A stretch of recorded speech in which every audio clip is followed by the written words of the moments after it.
नमस्कार दोस्तों, मैं संदीप आपका स्वागत करता हूं आपका अपना YouTube channel exam master DSP में। दोस्तों, आज हम वैसे प्रश्नों को देखने वाले हैं जो कि उत्पाद सिपाही परीक्षा 4 अगस्त 2019 को सामान्य अध्ययन से पूछा गया था। दोस्तों, ज़्यादा समय बर्बाद नहीं करेंगे, सीधे हम प्रश्नों की ओर बढ़ेंगे। हमारा पहला प्रश्न है, मुख्य दस्तावेज जिसके माध्यम से लॉर्ड डलहौजी ने समामेलन की अपनी नीति कार्यान्वित की थी। यानी कि सवाल बोल रहे हैं कि वैसा कौन सा माध्यम था जिससे लॉर्ड डलहौजी ने समामेलन की अपनी नीति कार्यान्वित की थी। तो इसका सही आंसर हो जाएगा ऑप्शन नंबर बी, यानी कि व्यापगमन का सिद्धांत। ऑप्शन नंबर बी इसका सही हो जाएगा।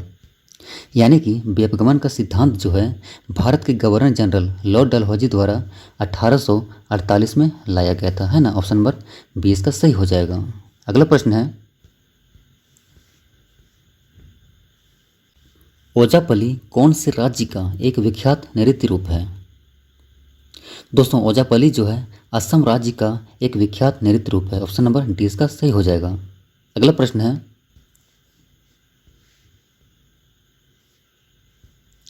आंध्र प्रदेश का एक प्रमुख नृत्य है। तो दोस्तों, आंध्र प्रदेश का प्रमुख नृत्य कौन सा है।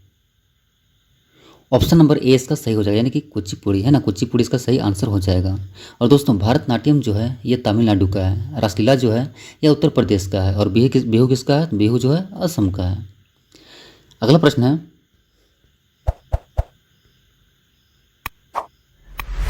बोडो भाषा का प्रयोग निम्न में से कौन से राज्यों में किया जाता है। ऑप्शन नंबर सी इसका सही हो जाएगा, यानी कि असम, है ना। असम इसका सही आंसर हो जाएगा, यानी कि बोडो भाषा का प्रयोग जो है असम राज्य में किया जाता है। अगला प्रश्न है, पंचायत चुनाव कराने का निर्णय किसके द्वारा लिया जाता है। ऑप्शन नंबर सी इसका सही हो जाएगा, यानी कि राज्य सरकार, है ना। ऑप्शन नंबर सी इसका सही हो जाएगा, यानी कि पंचायत चुनाव कराने का निर्णय जो है यह राज्य सरकार के द्वारा लिया जाता है। अगला प्रश्न है, सूची 1 को सूची 2 से सुमेलित करें। सूची 1 में दिया हुआ है कप, और सूची 2 में क्या दिया हुआ है, तो खेल दिया हुआ है। यानी कि कौन सा कप जो है किस खेल से संबंधित है ये मिलान करना है। ए में दिया हुआ है थॉमस कप, तो थॉमस कप जो है किस खेल में दिया जाता है। थॉमस कप जो है यह बैडमिंटन चैंपियनशिप में दिया जाता है, यानी कि 5 नंबर हो जाएगा, है ना। ये हो जाएगा। और फीफा कप दिया हुआ है, तो फीफा कप जो है किस खेल से संबंधित है। फीफा कप जो है यह फुटबॉल से संबंधित है, यानी कि 1 नंबर हो जाएगा। इसी प्रकार देखते हैं आगा खां कप। आगा खां कप जो है किस खेल से संबंधित है, तो आगा खां कप जो है यह हॉकी से संबंधित है, यानी कि 4 नंबर। इसी प्रकार डेविस कप, डेविस कप किस खेल से संबंधित है, तो डेविस कप जो है यह लॉन टेनिस से संबंधित है, यानी कि 3 नंबर हो जाएगा। अब लास्ट देखते हैं इजरा कप। इजरा कप किस खेल से संबंधित है, तो लास्ट में इजरा कप जो है यह पोलो से संबंधित है, यानी कि 2 नंबर। यानी कि किस तरह से मेरा हो जाएगा सीरियल, देखिए 5 हो जाएगा, फिर 1 हो जाएगा, फिर 4 हो जाएगा, 3 हो जाएगा, फिर 2 हो जाएगा। ये मिलाना है। देखिए अब ऑप्शन में कौन सा दिया हुआ है, आप मिलान करके आप उसको टिक मार दीजिए।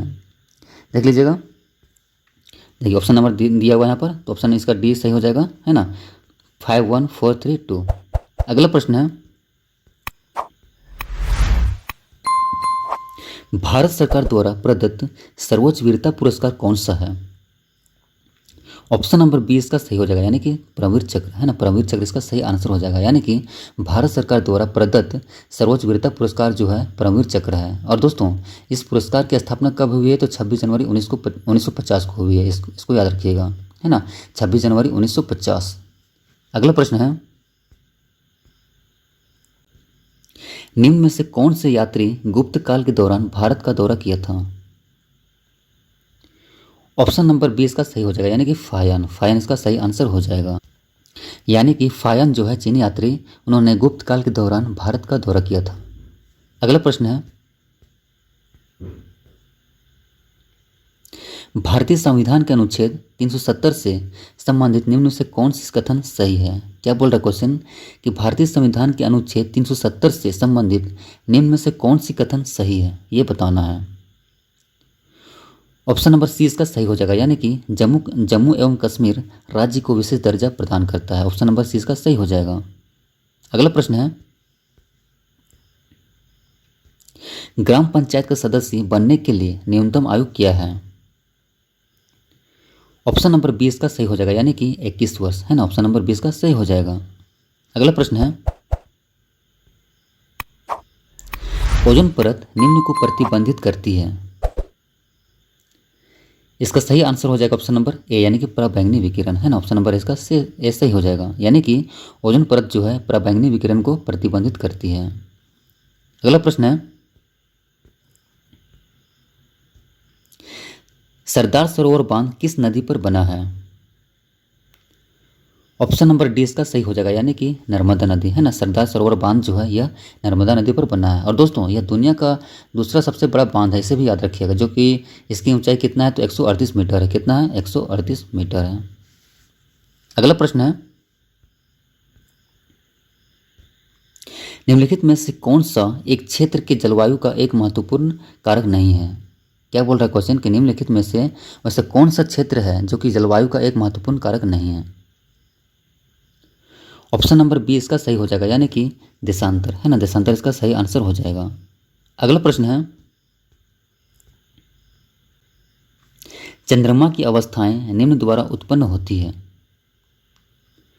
ऑप्शन नंबर डी इसका सही हो जाएगा, यानी कि चंद्रमा की परिक्रमा, है ना। ऑप्शन नंबर डी इसका सही हो जाएगा, यानी कि पृथ्वी का चंद्रमा द्वारा किए जाने वाले परिक्रमा के परिणाम स्वरूप चंद्रमा की विभिन्न अवस्थाएं उत्पन्न होती है।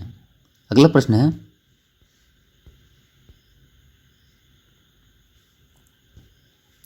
भारतीय संविधान के कौन से अनुच्छेद के अनुसार राष्ट्रपति यदि ऐसा महसूस करते हैं कि ऐसी गंभीर स्थिति उत्पन्न हो गई है कि युद्ध, बाह्य आक्रमण अथवा विद्रोह के कारण भारत या इसके किसी क्षेत्र की सुरक्षा को खतरा है, तो पूरे भारत या उसके किसी हिस्से में आपातकाल प्रदान या घोषित करने का अधिकार प्राप्त है?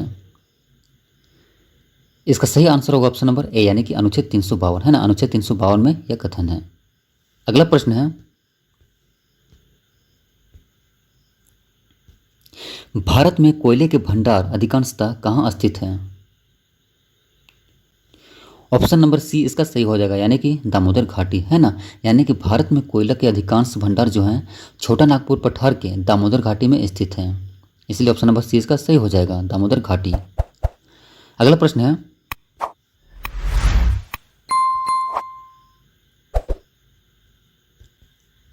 निम्न में से कौन सी नदियों का उद्गम बिंदु प्रायः एक ही है? यानी कि कौन कौन सी दो नदियां हैं जिनका उद्गम बिंदु जो है एक है?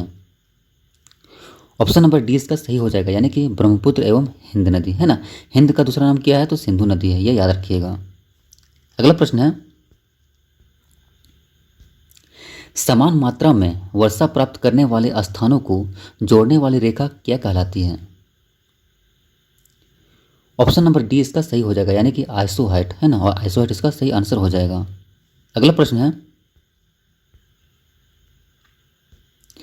सूची 1 को सूची 2 से सुमेलित करें। सूची 1 में दिया हुआ है युद्ध और सूची 2 में क्या दिया हुआ है तो किसके मध्य लड़ा गया था। अब पहला में है कलिंग युद्ध, तो दोस्तों कलिंग युद्ध जो है किसके किसके मध्य लड़ा गया था? तो कलिंग युद्ध जो है यह अशोक एवं कलिंग के बीच में लड़ा गया था, है ना। और इसमें क्या हो जाएगा तो तीसरा इसका हो जाएगा। अगला है पानीपत का प्रथम युद्ध, तो पानीपत का प्रथम युद्ध जो हुआ था वो किसके किसके मध्य हुआ था? तो पानीपत का प्रथम युद्ध जो हुआ था वह इब्राहिम लोदी और बाबर के मध्य हुआ था, यानी कि यहाँ एक हो जाएगा। अगला है तो हल्दी घाटी का युद्ध जो हुआ था वह राणा प्रताप एवं अकबर के बीच में हुआ था, यानी कि इसमें 2 नंबर हो जाएगा। लास्ट है खानवा का युद्ध, है ना। खानवा का युद्ध जो है किसके किसके मध्य लड़ा गया था तो बाबर एवं राणा सांगा के बीच में लड़ा गया था, यानी कि 4 नंबर हो जाएगा। तो इसके अनुसार आंसर क्या हो जाएगा 3, 1, 2 और 4।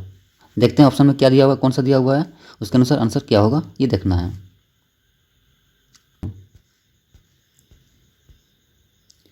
देखिए ऑप्शन नंबर बी दिया हुआ है ना 3, 1, 2, 4, ऑप्शन नंबर बी इसका सही हो जाएगा। अगला प्रश्न है, निम्नलिखित वंशों को उनके कालक्रम के अनुसार व्यवस्थित करें। ऑप्शन दिया हुआ है लोधी वंश, तुगलक वंश, दास वंश और खिलजी वंश। तो दोस्तों सबसे पहले कौन सा वंश हो जाएगा?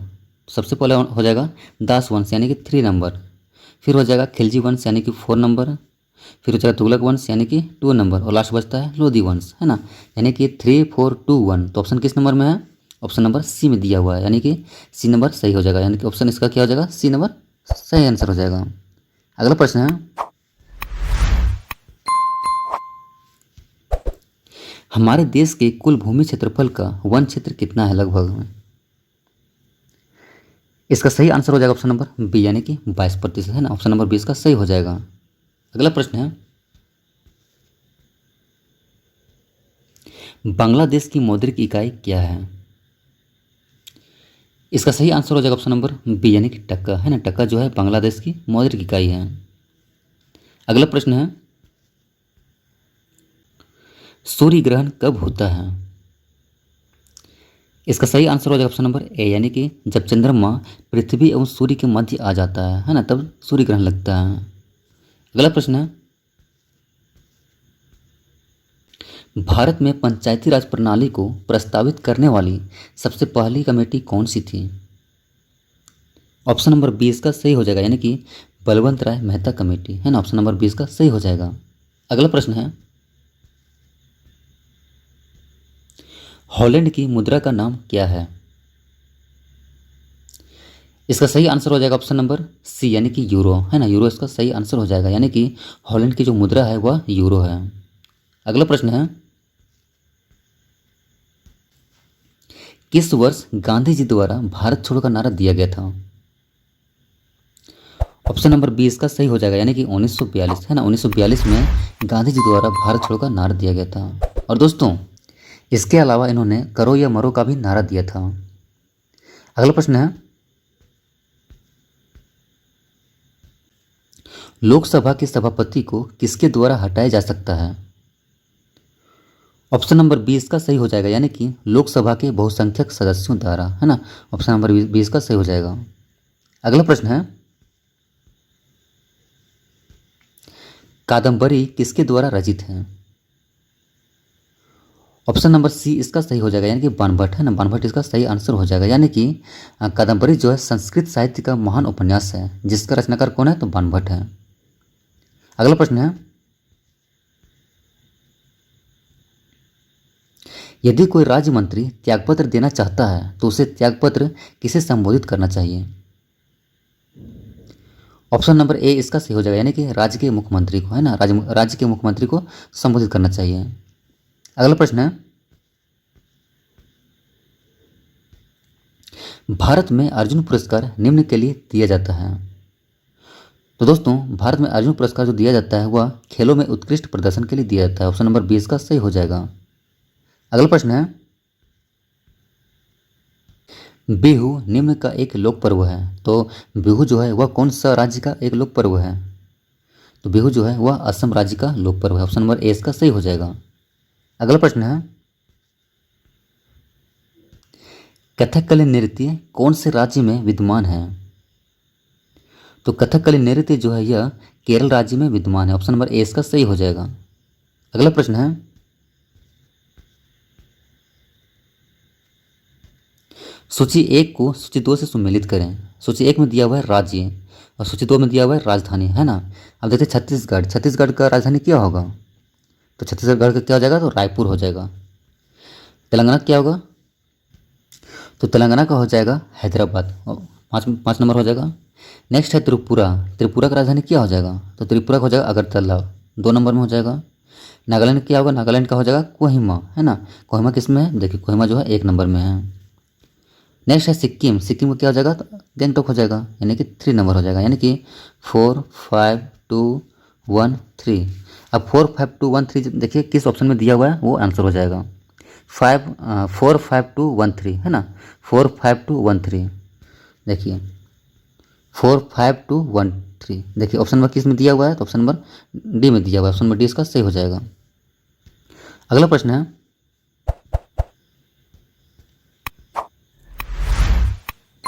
भारत में राज्यों और केंद्र शासित प्रदेशों की संख्या कितनी है? तो भारत में राज्यों की संख्या है 28 और केंद्र शासित प्रदेश कितने हैं? तो 8 है ना। 28 राज्य और 8 केंद्र शासित प्रदेश। ऑप्शन नंबर डी इसका सही हो जाएगा। अगला प्रश्न है, भारत में सर्वोच्च नागरिक पुरस्कार कौन सा है?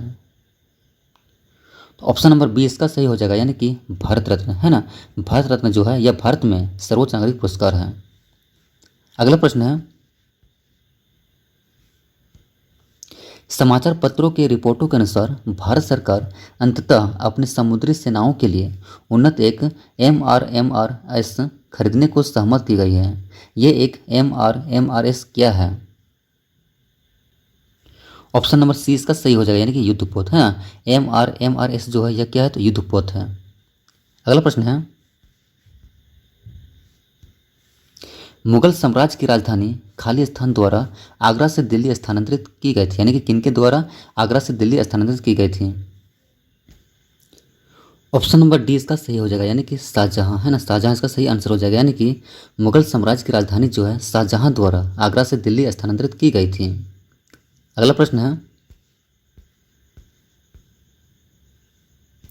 और लास्ट प्रश्न है, राज्यसभा यानी कि भारत की संसद की राज्यसभा निम्न द्वारा भंग की जा सकती है। ऑप्शन नंबर डी इसका सही हो जाएगा, यानी कि इनमें से कोई नहीं, है ना। ऑप्शन नंबर डी इसका सही हो जाएगा, यानी कि दोस्तों राज्यसभा जो है यह एक अस्थायी सदन है जो कि कभी भी भंग नहीं होती है। तो दोस्तों मेरा सारा प्रश्न खत्म हो चुका है। उम्मीद करता हूँ कि आपको ये वीडियो पसंद आया होगा। यदि पसंद आया तो प्लीज़ लाइक करें और कमेंट करके जरूर बताएं। और दोस्तों यदि आप इस चैनल पर नए हैं तो इस चैनल को सब्सक्राइब करना बिल्कुल भी ना भूलिएगा, है ना। चलिए फिर मिलते हैं नेक्स्ट वीडियो में।